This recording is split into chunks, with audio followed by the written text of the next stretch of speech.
This podcast is part of the C-Suite Radio Network, turning the volume up on business.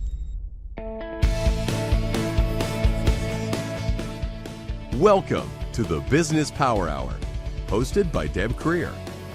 Join us as Deb talks with her guests, experts in their fields, as they share real-life stories and techniques to power up your business. Good morning, good morning. I am Deb Creer, and I am passionate about giving professionals the tools that they need to make themselves and their businesses as successful as possible. And we're going to have so much fun today. In fact, we've already been chatting up a storm, having a great time before we ever started the recording. And so please join me in welcoming Daniel Ramsey to our program today. Welcome, Daniel. Thanks for having me, Deb. Well, this really is going to be a lot of fun, but more importantly, we're going to learn, and this is going to be fascinating because what we're going to be talking about is a tool that many business owners really need to consider using for a variety of reasons. So now that I've piqued everyone's interest, let me tell people just a little bit more about you. So Daniel Ramsey is the founder and CEO of MyOutDesk, the real estate industry's leading virtual staffing company with over 5,000 clients, including 4 out of the top 5 REALTrends Top Teams. Daniel's years of experience and expertise have led him to develop the well-known 7-figure business roadmap, and is set to publish his soon-to-be best-selling book, Scaling Your Business with Virtual Professionals. He has had opportunities to speak at numerous national events, including speaking engagements with the little companies like Keller Williams, RE/MAX, and other major brokerages, as well as other national media engagements. So again, Daniel, welcome. Thanks for having me, Deb. I'm excited to talk about the tool of virtual professionals today. I know, and I love that, and that terminology, because we all know VA, virtual assistant. Yep. And you take it a step further because they are virtual professionals. And I love that. It's kind of like how we don't call people secretaries anymore, right? And the distinction is the fact that these are people who become an integral part of a company. And it doesn't matter if you're a company of 1 or a company of 100 or more employees. There are so many ways to benefit from having virtual professionals. Yeah. And what's wild is it just happened that way. Like a lot of people, I wish it was some marketing thing or a positioning thing, but it's just, we hired our first person and she really was a professional. And, for years we called her an assistant. And at some point it was like, we had to have a little, conversation about that. And then we started as a company after having thousands of people thinking, well, maybe we shouldn't call them assistants if they're really not assistants. Right. And, the industry term, it just doesn't apply to our people. So it's a very, it's not something that we planned. It just kind of happened like that. Right. And I think it's important because it's kind of like the difference between talking about somebody as a secretary and, and an assistant, and then even higher up on the level, because we, as the person hiring them, think of them differently. And so I think that's maybe the important distinction. Yeah, absolutely. And it's interesting because if you're listening to this and you're an entrepreneur or a C-suite person or anybody who really has control of a budget and control of people. So those are the two things that distinguish a leader, right? You have money and you control people's livelihood. Right. And whenever you're thinking about those two things in contrast, your biggest challenge or pain point is always talent. Finding the right people to help you grow your business in the way that you need it done. So we're excited that we've cracked that code. We've solved some pretty big talent issues for some large corporations, and excited to share some stories with you today. Great. Well, Daniel, let's go back a little bit. Let's go back in the Wayback Machine and tell us how it is that you got into this and why this is now your passion. Yeah. So I'm an entrepreneur. Since 7th grade, right? I was the guy that sat on the bus, and if you're listening to this, you can probably identify I wanted extra spending money, and so I'm selling candy on a bus, and was a Friday afternoon, and I love this because I had a warm Snickers, and if I'm a Snickers fan, little warm chocolate, it's nuts, and yeah, exactly. And so I'm on the bus, and I have my last one, and I sold a bunch that week. I had plenty of money. And guy walks up to me and says, "Hey, I want your Snickers." And I'm like, "No." And he's like, "I'll give you $5." And I'm like, "No." And then he shoves a $20 bill in my face and says, "Give it to me." And that was it. I mean, I was hooked. I knew I wanted to be a business owner at that point. Little supply and demand thing, right? Yeah, dude. And it's a simple lesson as a kid, because I walked off the bus and went down the corner store, and bought another one for 50 cents. So, I just immediately fell in love with being an entrepreneur. And as a kid, started reading and learning. And I was that weird kid in high school and college that knew exactly what he was going to do. And so what I didn't know was how hard it is to actually build a 7-figure business. Like, I just did not have an understanding. Right. And, wildly enough, we talked a little bit about the 7-figure business roadmap. Here's what your audience, I mean, there's under 28 million, there's 27 and some change businesses in the US. Only 4% of them ever actually scale above $1 million. Right. So if you do that math, there's about 1 million businesses who actually make revenue above $1 million. And so, when you think about the population of the US, 200 million people, only 1 million people ever actually do it. That's a very small percentage of the population, Most businesses are small businesses. That's right. In fact, 96% of them make under $1 million.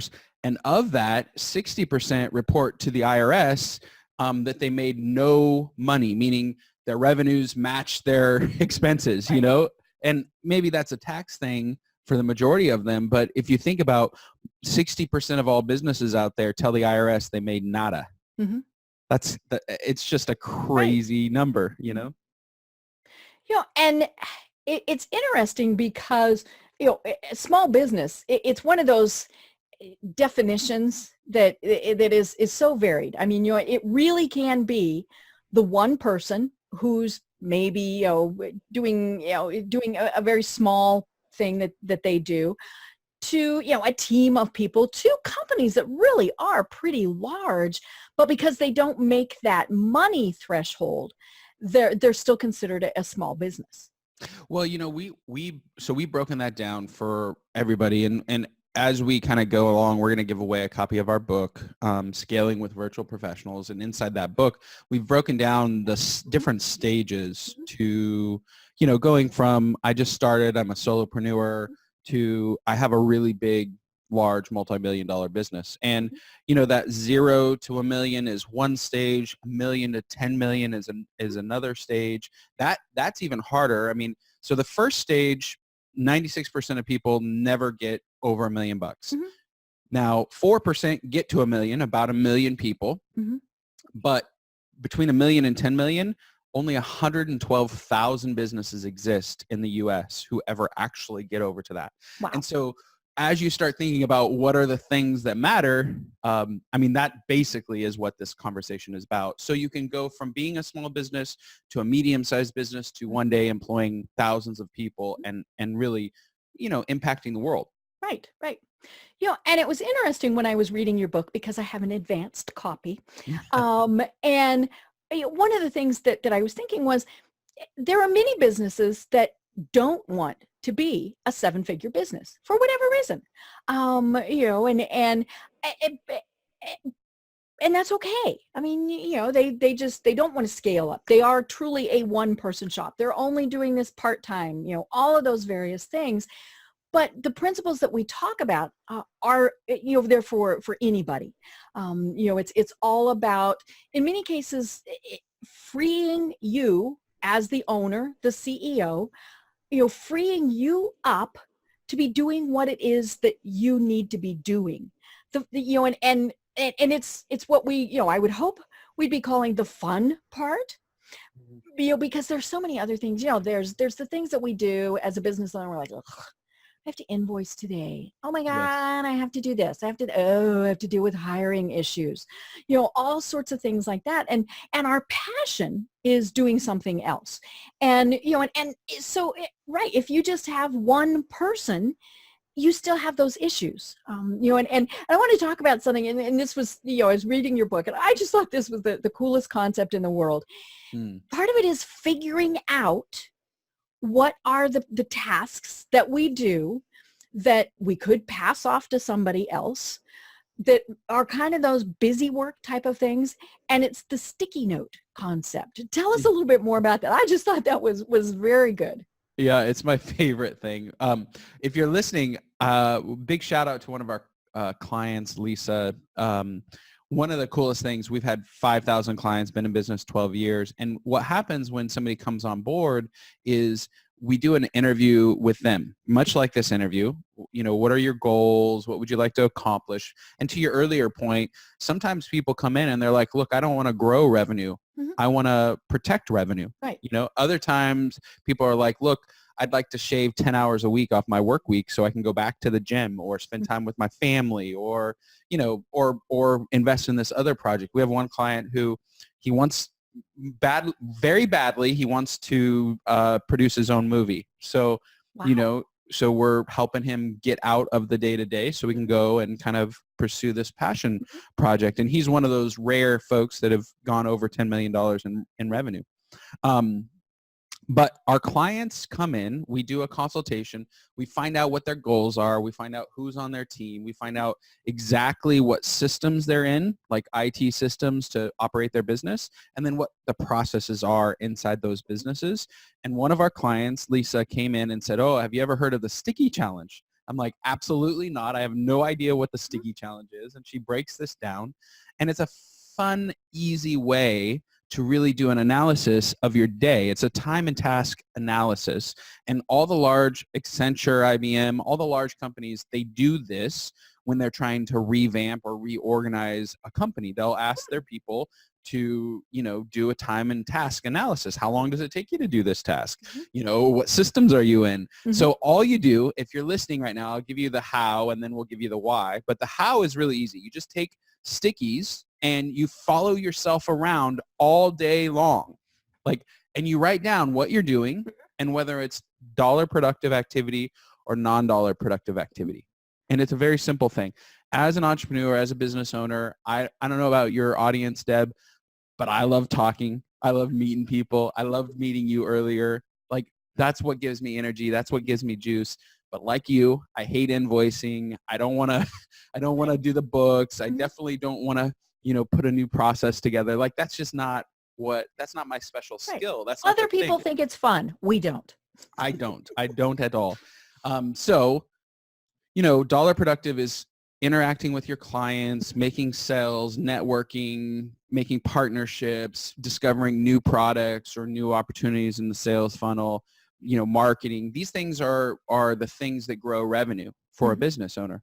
And then everything else is in the non-dollar productive activity stuff, the stuff that just doesn't really turn the needle. They have to get done. You have to invoice clients. You have to do your books. You have to, organize your calendar. This is stuff that has to get done, right? So you just follow yourself around with a sticky challenge and sticky notes. And then you just write down what you do and how long it takes. And at some point at the end of the week, and I've done this on a whiteboard, I just throw them on a whiteboard and I categorize them in categories. This is sales, this is marketing, this is an operation thing, this is customer service, this is research, and so whatever I was doing, I kind of put them into categories, and I do this for a week or two just to see, am I on track? Am I growing the business? Am I not growing the business? And then from that sticky note, now you have a job description, because the next layer after you do all that work is, do I love it? Do I hate it? Am I good at it? Should I get rid of it? And those are that's the sticky challenges. Super easy, kind of exercise. Right. Well, and I would imagine that, especially from a time perspective, you can really sit down and figure out, okay, is this beneficial? One of the things that I always think about, especially here in Atlanta, because it is so big. Yep. I love networking. I love going. I love seeing people. Hello, I'm shy, right? And so I love going, and especially when they've got great programs and things like that. But it's, typically half hour to sometimes an hour's drive each way. Yep. And then, probably an hour to an hour and a half for the program itself. So there goes 3 hours out of a day, and when you really sit down and look at that, is that the best use of your time? Should you be doing virtual meetings like this? Should you be connecting with people on LinkedIn during that time? All of those various things. And in many cases, and not to knock any of these organizations, but a lot of times you do figure out, okay, you know what, it really isn't the best use of my time. And I've dropped organizations that I really liked, but because it was taking so much time out of my day to go, and other things. I tell people one of my kind of rules is, if it's going to take me more than 15 minutes and isn't my focus of the business, I should have someone else do it. Whether it's my VA, whether it's a subcontractor, whether it's a consultant, whether it's whoever, because that's not the best use of my time. And I love in your book, you have a way for somebody to actually figure out what their hourly rate is, but yeah, I mean, things that, and then the trick is, you mentioned, things that you like. Okay, well, there are times where there's a lot of stuff you like that's not still the best use of your time.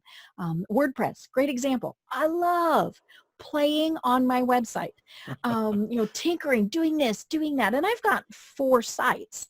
So, there's lots of tinkering and lots of fun I can do. Sure. And, is that the best use of my time? No. I mean, it's great. I mean, and we have to have it. I mean, that's the other thing. That is a have to. But should I have hired it out? And in most cases, that answer is yes. And then, of course, the real big problem is if something's broken, especially if I broke it on WordPress, I'm going to figure out how, and that's the worst use of my time. It's great to know what I did, but, unless I can fix it in 5 minutes, then I really should be outsourcing it. It's so funny because my team, I've owned this thing for 12 years. And this year I was like, hey, give me a login to WordPress. And they're like, and my IT guys were like, whoa, what are you doing? Why? Why? You're going to break it. We know you're going to break it, Daniel. And I absolutely did. And I absolutely did. But Deb, you said something earlier that's a really important part.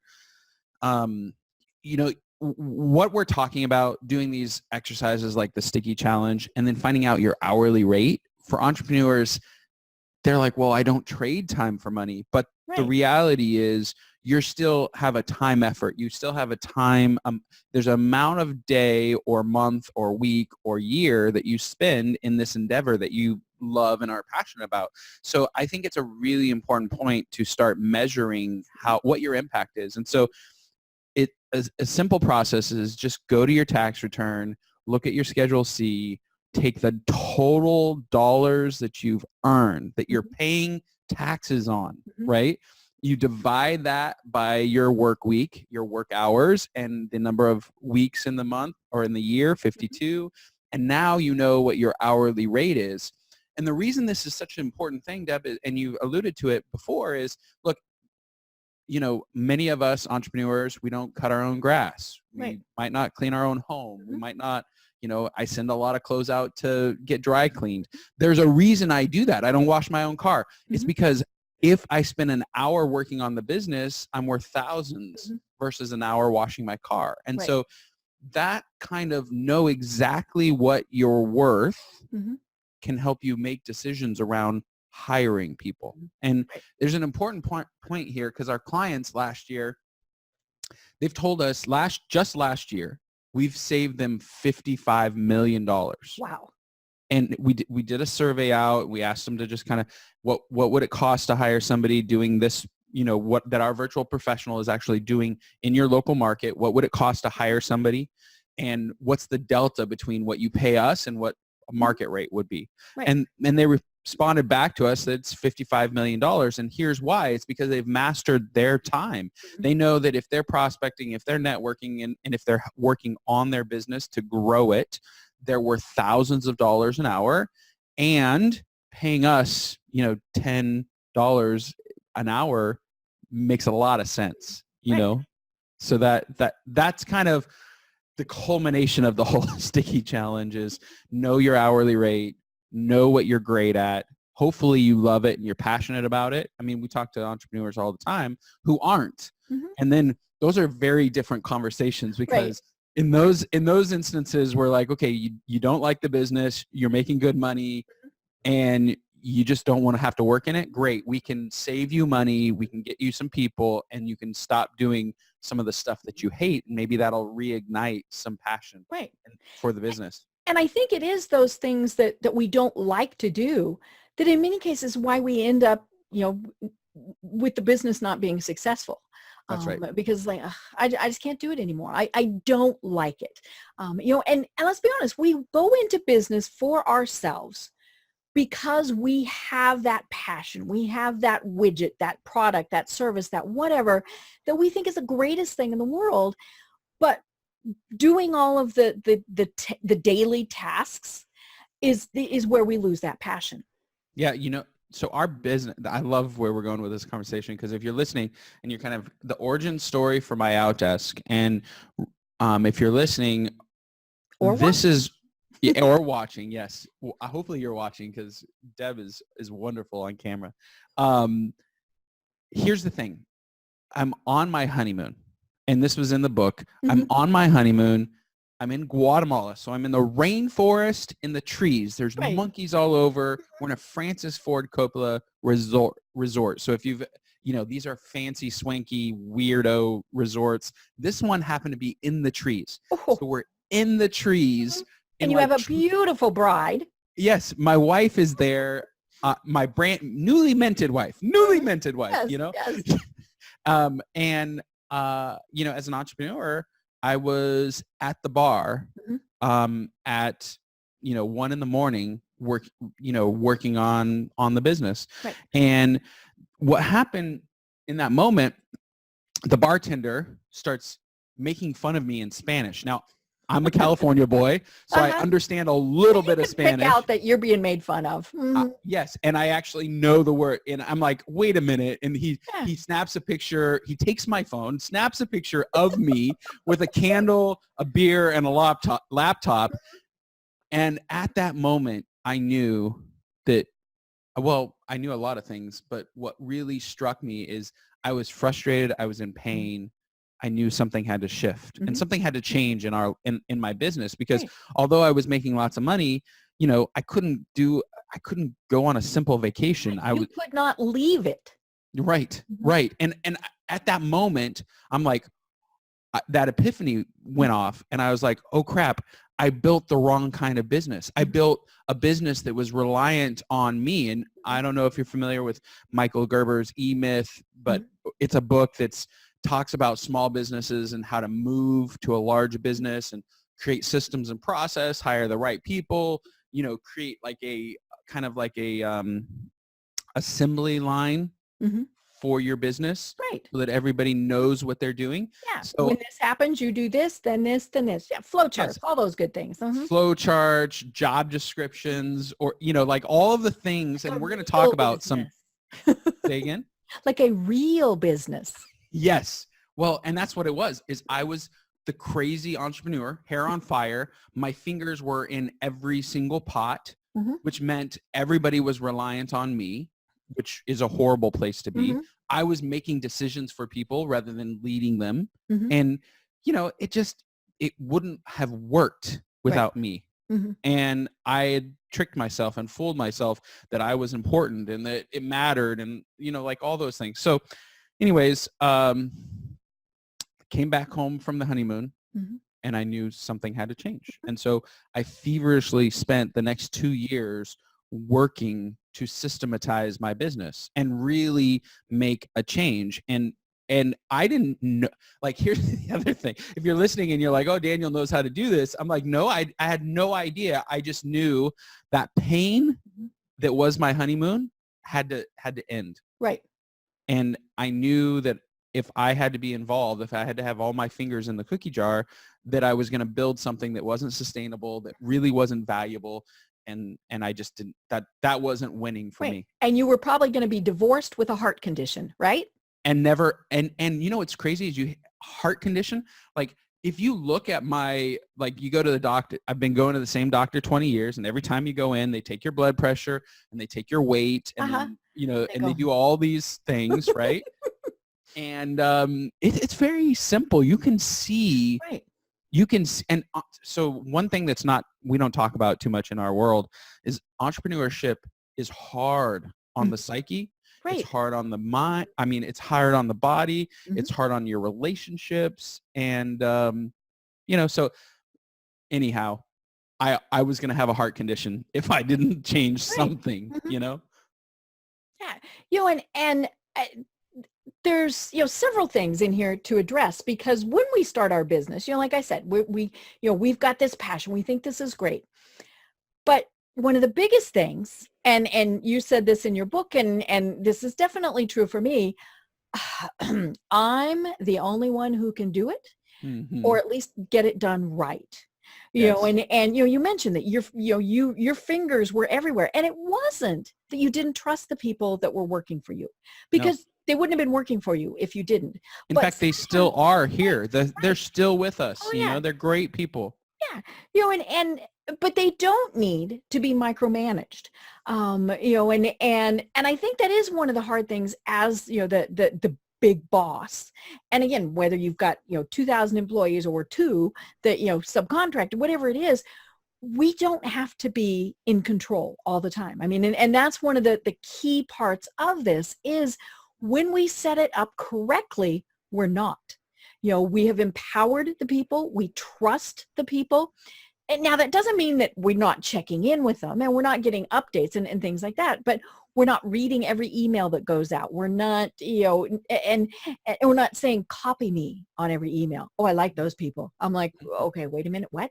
You know, because we've all seen those, right? Yeah. And so you know, what's the point? I mean, if you're still going to chime in with your 2 cents worth, then you should have done it in the first place. But of course, the key is that you don't want to be doing it. You want to be having someone else help you with this. You know, Well, I think here's a really interesting, Deb. This is the hardest part for entrepreneurs, regardless of your trajectory, whether you're a medium-sized business or a small business. They don't know what to give away. They don't know. And so what they do is they over-empower. They like, and if you're listening, I don't want you to feel bad, because this is true. When you're a solopreneur and you're building a job, you know, like a business and job description, and this is what I'm going to do, and this is who I'm going to hire, you know, it's like, that's one skill set, building a practice or a business or whatever it is you're building, selling a product or a service. A whole nother skill set is hiring. And so you will screw this up. That's just the truth of it. You will screw it up. And you were saying, like, you know you don't want to micromanage. The challenge is, as an entrepreneur, you know I did it. My first job, I like, if you're on a wagon, I let go of the reins and I said, go ahead. Yeah. So you have that other issue of over empowering the wrong people versus not empowering the right people. And so that's another kind of challenge point that I think we should address. Right. Well, and you know, I was telling you before the program started, I've had several VPs. We're going to call them VPs. I like that. Yes, please. And so, you know, and the first ones, you know, that I had didn't work out. Yep. Fabulous people. But the problem was exactly what you said. I went, go, do. And then they didn't go and do because I hadn't given them enough information. You know, and then of course I was frustrated. I was annoyed. Whoa, what do you mean you haven't done X? That was what I was supposed to do. and so it's very important as you're going through this process of hiring a virtual professional that you figure these things out. You know, if you want them to make 20 contacts for you a week, that's great. That's a good number. But Are those 20 people that are cold leads, warm leads, whatever it is, you have to go further with it. And because, obviously they're smart people. We wouldn't be hiring them if they weren't smart people, but they're not mind readers. Right. Let's help people through this. Okay, as an entrepreneur in the beginning, you're building a business. You're learning, and this is all in the seven-figure business roadmap that we're going to give away in the book. And if you want more information as you're thinking about this, we also do consultations for free if you just jump on our website. And it's really important. I'm just gonna give it away now, Deb, because I think it's important. We can get crazy and go, on and on and on. And it's one of those things, like, it's too important to not give away the tools. Right. So if you're listening right now, if you text SVP, Scale with Virtual Professionals, SVP to 31996, we're going to give you a copy of the book for free. It's an advanced copy, exactly like Deb got. We'll be out of that. You can buy it on Amazon soon. But you're getting an advanced copy because limited numbers, folks. Yeah, well, jump on this. the reality is, and here's what it is: after 12 years watching 5,000 people do it the right way or screw it up, because we've had everything happen, right? We've put all of our systems and processes into this book, so that like Deb had, where there was a mistake or a mishire or a misfire. I don't want that for your audience. Right. If you're considering hiring anybody, virtual professional or physically somebody in your office, this is the roadmap to do it. And in that roadmap, okay, so we have this thing called Play, Pause, Do. And here's another kind of just, you're smiling right now. Yeah, I read the challenge. book. Yeah, Play, Pause, Do. It's very easy. What happens is people aren't sure. You've done the sticky challenge and you know what you're going to give away. So the next piece is to go through a process to actually offload that. So the first thing is you've got to take a thing that you do and put it into a system. Right? You've got to put it into a system. Then you have to optimize that system, meaning you don't need to do this. You need to do this. Oh, I forgot that I actually did this. I did it subconsciously and I didn't even know I did it. Right? So you put it into a system, you optimize that system, and then you outsource that, especially if it's not dollar productive and if you don't love it. Right? So in the Play, Pause, Do, you write down step by step, here's what I do, here's what here's where I find it. And then you just, like we're on Zoom right now. So you can actually record screens and you can talk through the how, what, and why of doing a particular task. Right. So if it's a WordPress thing, right? So you've got a new product that you want to post on your website. I'm going to upload it into WordPress. I'm going to promote it. Okay, how do you do that? Well, you can actually record yourself doing it, and then you talk through the what, the where, and the why while you're doing it. And now all of a sudden, you can actually give 3 to 5 examples, put that into an audio kind of folder, video audio folder, and now you have a process to give away to somebody, and it's super easy. Right. Yeah, because people need to see it and or read it, because we all have the different ways we learn. So, we need to see it done, and then we need to be able to question it. Well, what if, what about, all these various things. And typically what many people find is, if you're hiring the right person, they're going to have really good questions, and they might even be several steps ahead of you. And so that's, it's not just here, go do. It's here, I'm going to show you, and we're going to work through it, and then you go and do.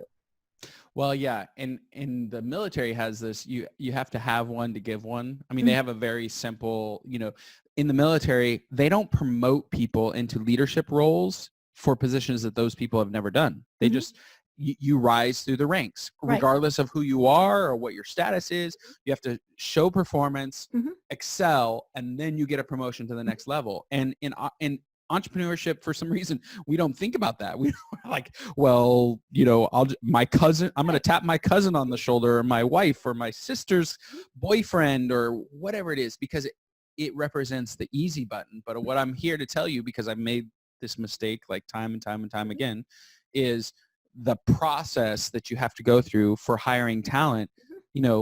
Go through that process rather than tapping somebody on the shoulder. Learn from the military, who they don't promote outsiders into roles. Like, it just doesn't happen.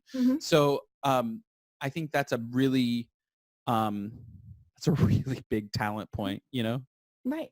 Well, and as we're working through that, we're going to see, and like you said, there are parts of it that we never even think about, that we just automatically do. And it's like, whoops, forgot to tell them to do that step, Right. and all those various things, and it does get you clear.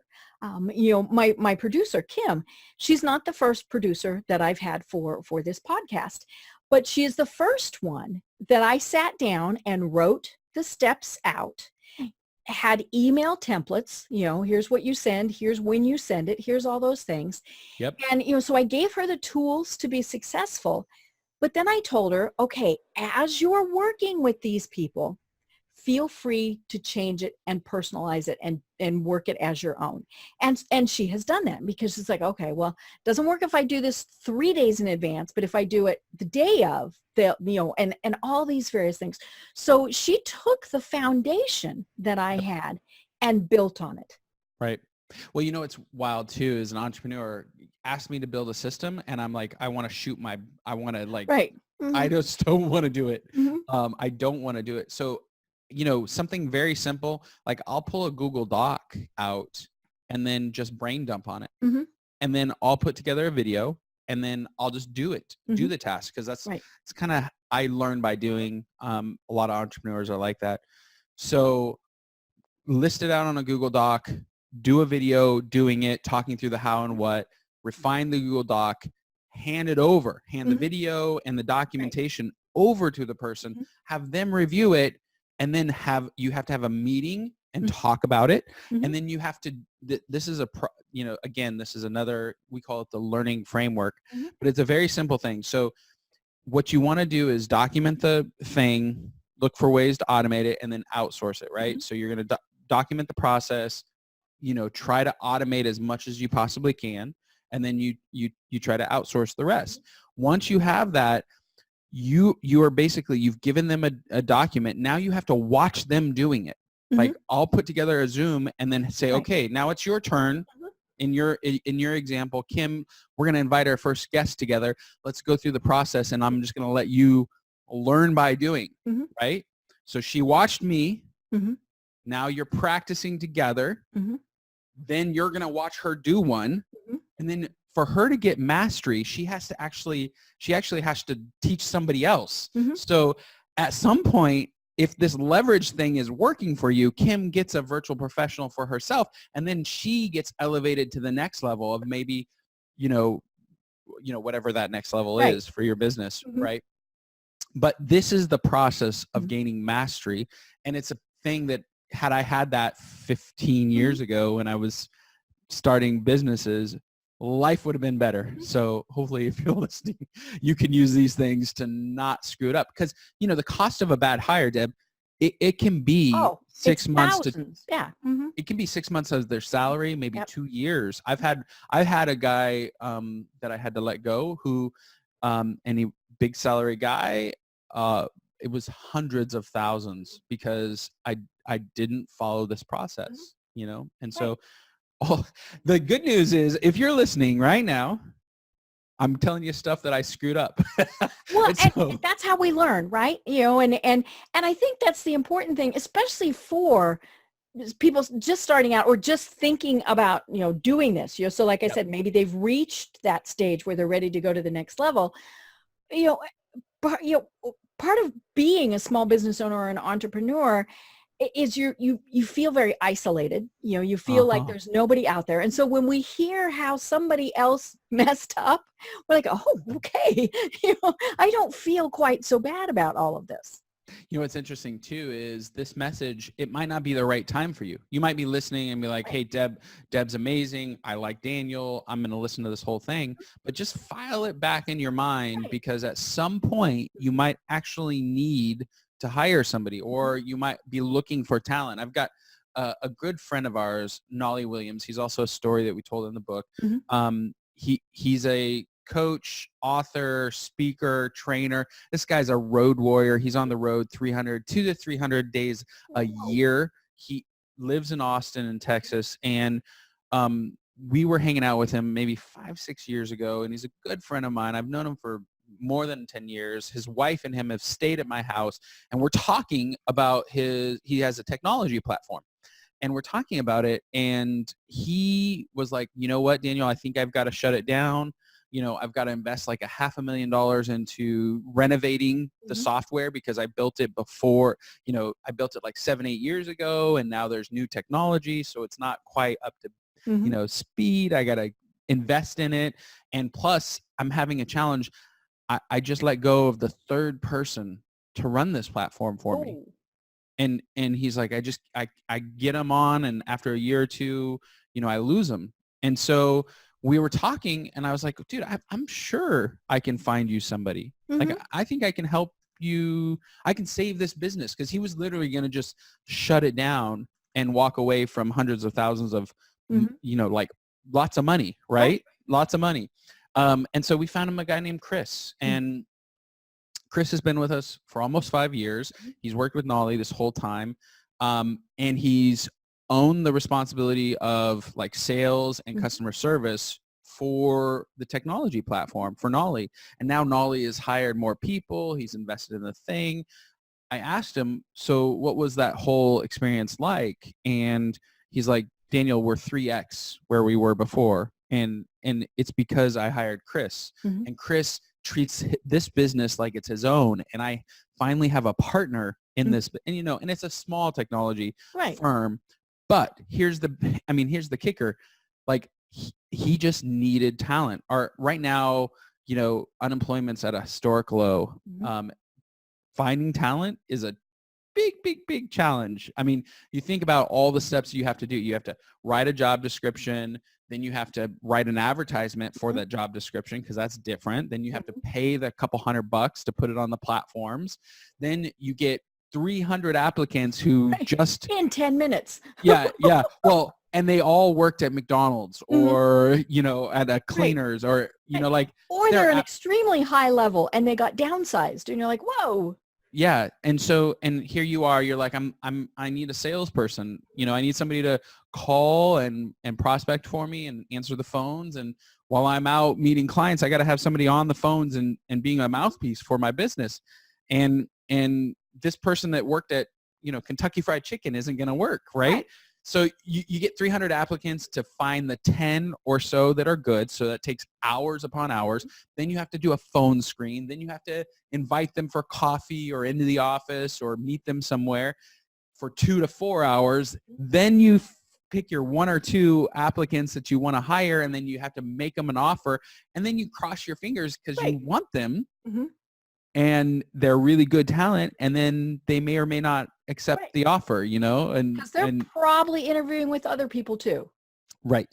So that's talent the old way. The new way is you simply go on our website, you tell us what you need, we do an interview, we'll help you with org chart, make sure you have the systems and processes in place, talk about what it takes to train somebody, and set real good expectations, right? And then literally $400 later, that's our setup fee. You are interviewing 5 candidates that we did all of that work already for you. And it's pretty nuts. We'll do like an FBI grade background check. We check their internet speed. We make sure they have a good processor speed. That they have all the systems that they need. We do face-to-face interviews. We're doing all of that work so you can just hire a prospector, for instance. Well, and you know, let's talk more about specifically the people that you work with, because many of them are not in the United States. They're in the Philippines. That's right. And of course, how many people just went at that, right? And you address this because, and so let's talk a little more about that. And, obviously it depends on what you need as to, sometimes where you're hiring. If you are a business that has to respond to somebody 24 hours a day within an hour, it doesn't matter what you do. I mean, there's a lot of people out there that are like that. Then having somebody here in the United States responding at 3 a.m. may or may not work. Having somebody on the other side of the world where it's daytime for them, that's a much better option, and all these various things. There's a company here in Atlanta that guarantees that when you call them, someone will pick up that call within 15 seconds. And it's a person, it's not that you get the answering machine or things like that. And it's so funny. I want to get like 100 of my friends calling them all at the same time just to see what happens. But that is for that business. It's very important that somebody answers that phone within 15 seconds. Now, 15 seconds is, that's an extreme. But, but you have found that working with people in the Philippines obviously has very many benefits. But I think the first obstacle that many people are thinking about is, of course, the language barrier. So tell us a little bit more about that. Well, yeah, language is definitely an issue. And if you went to the Philippines, it's a collection of 7,000 islands, right? Mm-hmm. And many of those islands have different dialects of their own Filipino language, right? And what that's done is they needed one language to unite the entire country. And they chose English. So if you're in kindergarten, you start learning to read and write in English day one. Mm-hmm. If you're driving in the Philippines, all the signs are in English. Mm-hmm. Like every, stop, it's all English. Turn here, yeah. Mm-hmm. Yeah, all the medical journals, all the laws, everything there is, it's the one language that unites the entire country. So there's a couple things too about working with us. Our folks work evenings, so they work their evenings so that they can work with us during business hours. We also do a video conference like this on Zoom where you get to interview the person. So we're not like the typical outsourcing model is you got hundreds, if not thousands of people working in an office. There's one really great leader, and then there's 10 brand new high school or college grads. And that one leader is your client connection, like they're the one that talks to the clients, gets the work. You have no idea about those other people. Yeah. And then they push the work down. So the quality of the work is like, not awesome. Right. And so that's the typical outsourcing model that's out there. When I started this business, like I'm an entrepreneur, I built this business because I was frustrated with myself on my honeymoon, right? And so I know what the needs that you guys are like. I just know them because I am you guys. I've sold businesses, I've bought businesses, built this business specifically for people who want to grow and scale. And so we do an interview, you'll get to choose your person, and we only offer full time. So it's not project-based like Upwork or some of the other options out there. We are a full-time virtual staffing company, and I like to call us the marriage site.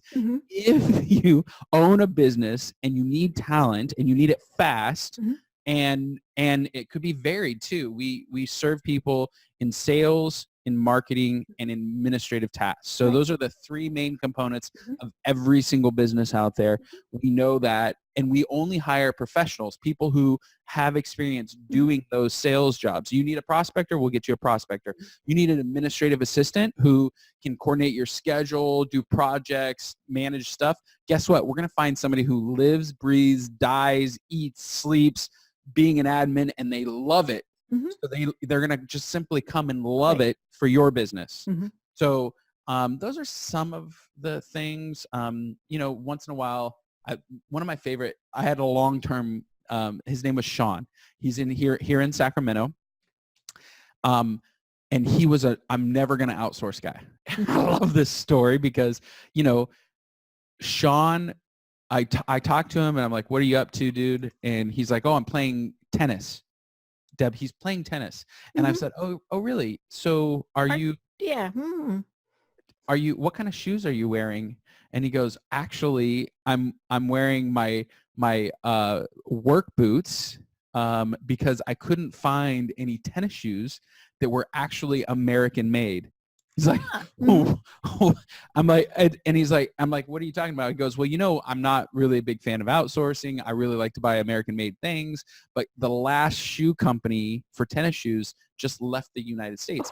You can't buy tennis shoes in the United States. So he was literally wearing like work boots to play tennis, and he's got huge, and finally we converted him. Here's the thing. If you heard Philippines and you went, ew, right? Large corporations have been outsourcing their business since the 70s, 80s, right? My own father worked for Jermac, who, when NAFTA came around, that job went to Mexico. Right. It was a factory job, and it just left. Large corporations are doing this for only one reason. They can get great workers at a substantially reduced price. A fraction of the cost in many cases. And here we are, small and medium-sized businesses, and we don't even know that this is an option. And this is why I'm doing this podcast, because if you're listening right now, like, this is a massive opportunity for you. Not only can you get high caliber, high quality professional services done for you, done so you can focus on growing the business, but you get them at a fraction of the cost. Right. And people just don't realize this is even an option. And there are people who will say, no, it has to be U.S. based. Okay. There's a whole bunch of U.S. based virtual assistants. That's true. And so, or, North America, whatever it is, if you're in Europe, maybe you only want to deal with somebody in Europe. You get the idea. But yeah, and whatever your reasons are, the important thing is that you're still taking advantage of having a virtual professional, and it's somebody that doesn't do enough work on a consistent basis to be a full-time employee. Kim, my producer, I mentioned, she does 3 and 4 hours a week for me. Right. And so what that means is she has other clients, and she's able to pick her kids up at school and all of these various things. And so it works out perfect for her. But it is something that I think we all absolutely really need to be thinking about. And the cool thing too about VAs is for people who might have a seasonal type of business, and so they don't want to hire up just to be able to and then tell people, sorry, you have to go away, clearly, there are times where you need boots on the ground. I mean, if you're a landscape company, you can't outsource somebody coming and doing the work. But it's, I take that back. I mean, there might be virtual people who actually are, but yeah, it's something that I think really more people, and maybe it's that they just don't know enough about it. They don't realize, okay, I can 2 hours a week, that's doable. Maybe it's just once a month I need them to do my invoicing. I need my website updated once a month, a blog post written, all of these various things. And it's stuff that we as the business owner are thinking, okay, I got to do. They got to do that. And, even if it's something like, say, a blog post, they interview you and then they write it. And that's where, clearly sometimes the language, issue might come up, and that's fine. I mean, that's where having somebody pre-screened, all those various things works. It's funny. I bought some tech off of Amazon, a couple weeks ago with Amazon Prime Day. So we all went shopping. And I was reading through the questions that, that people had asked. And it was so funny because it was very clear that the product was, whoever was responding was not in the United States, because it was always, hello, dear, comma. Yep. And so to me, that signified that they were, probably Taiwan, Philippines, maybe something like that. And I didn't think anything of it, but somebody else might think, dear, why are they referring to me as dear? And so that's where you just have to work things out. One of the things you talk about is the fact that it's so important that we have scripts for people, to be able to go through things, especially if they're talking on the phone. But you can still have a script for things that they're writing also. But yeah, to me, it's kind of a no-brainer. But so many people think, oh my God, it's too hard. But the big thing is, I'm sure many of them are thinking, it's just going to take me too long to find the person I want. And That's then right. it's still not going to work out. And so that's where we really want them to contact you or an organization like you. So tell us a little bit more about exactly what it is. How do you work with people? Yeah, no, it's a good question. And if you are on, there's a couple things. When I was brand new in business, building my first $1 million business, right? I hired a coach, and the coach basically helped me with my systems, like choosing the right systems. Then they helped me with my org chart. And then we talked about creating an org chart that actually has responsibilities on it. So not just, oh, they're in marketing. Well, what does marketing actually do? And what are the systems that they're in? And then what's the outcome, right? So when you work with us, we're going to help you do what my coach did, which enabled us to scale that $1 million to a multi-million-dollar, eventually have an exit. And that's the kind of thing that I paid. I literally paid him $5,000 a month to help me do those things. And those are the things that you're going to get when you come in and do a consultation, because we do all of that as part of our process. We're service as a product. So we're a SAP company. So it's really important for us, for our audience, your audience, to have success, because we're a reoccurring model. Right. The most important thing for us is you come on board and you're successful and your business is positively affected.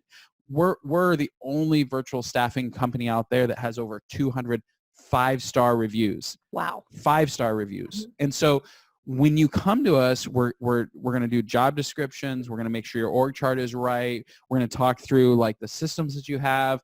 And then we're going to share with you we only had an hour together, but there's even more training, understanding. And it's not that, it's not hard work. It's just when you know the framework, it becomes really easy. When you work inside of a system, it becomes, you don't even have to think about it. You're just like, oh, I've got to give another task away. And what I would leave you guys with is definitely download the book. And if you do that, we'll give you a call, see if you have a need to do a free consultation. The last thing that I would say is we believe in something called compound leverage. And again, this is in the book. Compound interest, according to Albert Einstein, it's the 8th wonder of the world. You get money, there's this big curve, 7 years, you get doubles. He's like, it's a wondrous thing, right? He was enthralled with the idea of growing his wealth and numeric numbers.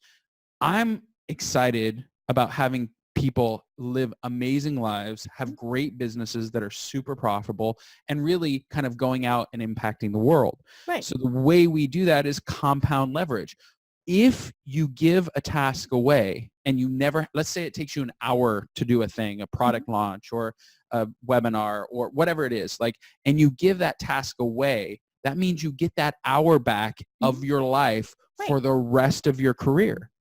So we call that compound leverage. And if you take that hour back and you do something productive, something that turns the needle or really grows your revenue, then you start having that scale thing happen, and you basically build a 7-figure business. Right.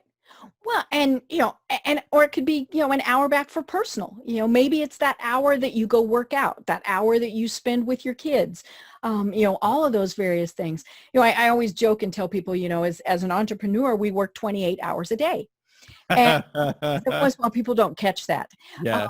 But and that really is true. That's why you were working on your honeymoon. That's why when I'm on vacation, I'm still checking messages. I'm still doing, and the important thing is, no matter what it is that we're doing, somebody else can be helping us. If you're a public speaker, okay, somebody can be making phone calls for you, all these various things. We're not completely 100% the only part of our business. That's right. Well, let's give away the book one more time. Okay. Maybe you've decided I like this idea. So it's SVP. If you text the word S as in Sam, V as in Victor, P as in Paul, SVP, to 31996. You can get a copy of the book. If you don't want a copy of the book and you just want to come work with us, jump on our website, Cool. request a consultation. Again, it's completely free. You'll spend an hour with a business consultant. What's cool about that hour is they've helped. My guys are great. Mhm. They are amazing at helping people think about their business differently. Right. Here's the win. When I was on my honeymoon, I was working in my business. I was just grinding. I was just grinding. And if you're grinding right now and you need more time, you want to spend time with the family or go to the gym or whatever, give us a call. We'll help you through how to do this the right way. You can visit our website at myoutdesk.com. And, our whole world is service. Like, one of our core values is servant heart. We want to help you grow your business. And if you have a win, then we have a win. And it's part of who we are to really just serve. Right. Well, your website again is myoutdesk.com. Yep. Great information there. It talks about, the various services that you provide and lots of good resources. So I do encourage people to check that out. If they want to reach out to you, how do they contact you? Yeah, you know what? Honestly, my email is easy. It's Daniel@MyOutDesk. Shoot me an email. I definitely would love to connect with you guys. Deb, you've been amazing. Thank you for having us here. It's been great fun. And we cannot wait to help you guys get really high caliber virtual professionals to help your business grow and scale. And again, folks, maybe it's just an hour a week that you're freeing up. Don't think, oh my gosh, this has to be 20 hours a week or 40 hours a week. Nah, maybe it's just an hour that you're freeing up to do something else. And the cool thing is, because Daniel has done this for so long and is so experienced, you're not starting from scratch. You've probably been and seen virtually everything. So if I go crazy. Okay, this is the situation, you could say, okay, here's the next step. And now, I don't want to challenge anybody to find something that, you've never done before. You never know, there, every once in a while there might be, but great. So, again, it's myoutdesk.com. So Daniel, are there any final words that you want to leave everyone with?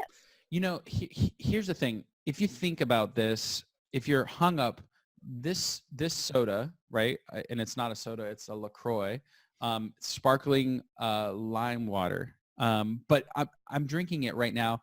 And this thing, if you buy it at a restaurant, it's $2 here in the US, right. Period. Now, if you go and you buy it in the Philippines, it's 25 to 50 cents. So there's just this currency arbitrage going on. There's a labor arbitrage, food, housing, cars, soda pop, LaCroix, whatever you're drinking, whatever you're eating, it's just a quarter of the cost in developing worlds. And specifically in the Philippines, our clients say we save them 60 to 70% off the normal cost. Right. So and this is the biggest hump, because when I first thought about this, I was like, oh no, it's not going to work for me, right? It wasn't until I was in pain that I made the choice. Right. And what I would hope for your audience is that you guys would spend a little bit of time with us, explore the option, and take advantage of this concept of currency arbitrage and compound leverage. Right. And again, maybe it's not a good fit right now, but it could be down the line. And so tuck it away, or go ahead and call the folks at myoutdesk.com and figure out, okay, well, in 6 months, here's what I want to do. Right. Things like that, because, we all need goals, and maybe that's part of it is, okay, I will have reached that platform where I'm ready to go to the next level in 6 months. And when I do, Daniel's going to be there and get us going to, and really help us ramp up. We just had a lady actually sign up who had her initial call in January of 2018. Wow. And it was because she came and she wasn't ready. And we said, look, you need this and this and this. She went out and did the work. She hired the person physically in her office. She needed somebody physically there because she was delivering a service. And she just signed up this month. And so what you just said is absolutely the case. We'll send you away to go do the work that you need to do in order to be ready for us. Right. And then when you come back, we're like, rock and roll. Let's do this. This is going to be fun. Perfect. I love it. Well, Daniel, this really has been just so much fun. And I hope that everybody learned from this and really are thinking, okay, we need to do this. We need to take that next step. I'm tired of just grinding. I'm tired of thinking, I don't want to do this anymore. And think about it. And again, whether you're working with Daniel or, some other type of professional, virtual professionals really can make a difference. So I'm Deb Creer. I've been having a delightful conversation with Daniel Ramsey. And until next time, everyone have a great day. Thanks for listening to the Business Power Hour, hosted by Deb Creer. Join us next time for more real-life stories and techniques to power up your business. You've been listening to C-Suite Radio. For more top business podcasts, visit c-suiteradio.com.